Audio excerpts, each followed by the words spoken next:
everyone, and welcome to Vale of Shadows. This story takes place during my junior year of high school. I was excited, genuinely excited, when a friend in my photography class invited me to their D&D game. I'd never played before, and the idea of stepping into a fantasy world with dice and imagination was thrilling.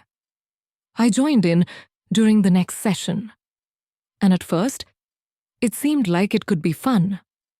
But looking back, there were so many red flags. The group was huge, 7 or 8 players.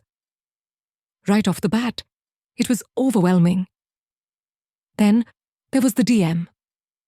They had a DMPC, a character they controlled as both a player and the dungeon master, and it quickly became obvious that the story revolved around this character. The rest of us, we were background noise. At first, I told myself it was fine.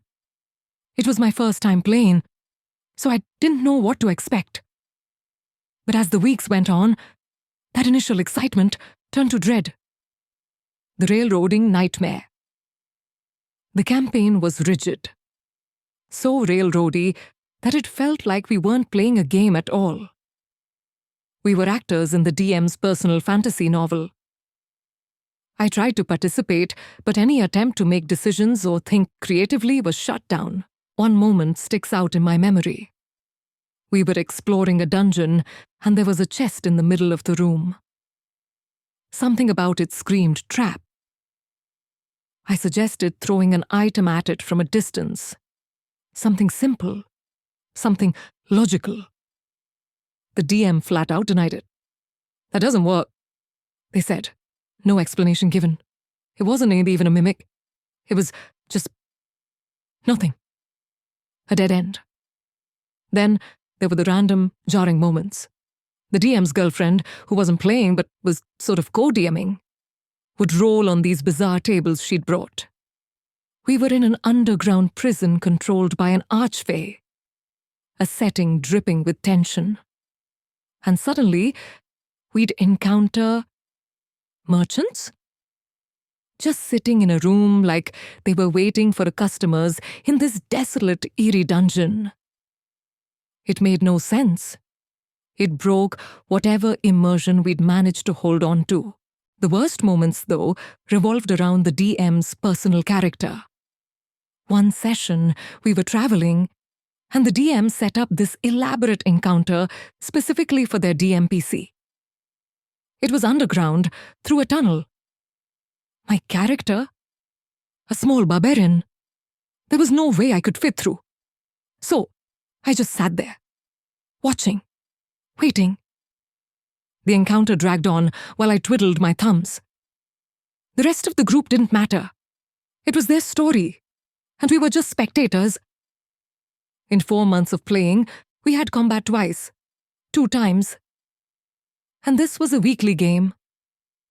I played a barbarian, a class that thrives in the chaos of combat. But there was nothing for me to do. Role-playing was near impossible with so many players, and rolling dice was rare. Persuasion checks, perception checks. That was it. I spent most sessions zoning out, frustrated and detached. I get it. Some people prefer less combat in their games. But for me, this was torture. It wasn't D&D. It was like being stuck in someone's poorly written fan fiction. After a few months, I decided to try DMing myself. I thought, maybe I can make this better. Maybe I can create a fun experience. I invited a few people from the campaign to join my game, and that's when I realized just how bad things had been. None of them knew how to play. Not really. I had to teach them the basics. How spell slots worked, what subclasses were, how to build a character. Combat? Completely foreign to them. They were so used to being railroaded that when we hit a more open, sandbox-style part of my campaign, they didn't know what to do. What do you mean we can go anywhere? What do you mean we can choose? And the final kicker? The DM from the original game joined as a player in mine. Looking back, it's almost funny. But at the time, it was soul-sucking. My first foray into D&D could have been magical. Instead, it was a mess of favoritism, poor planning, and missed opportunities. I learned a lot from that experience, though. Most importantly, I learned how not to run a game.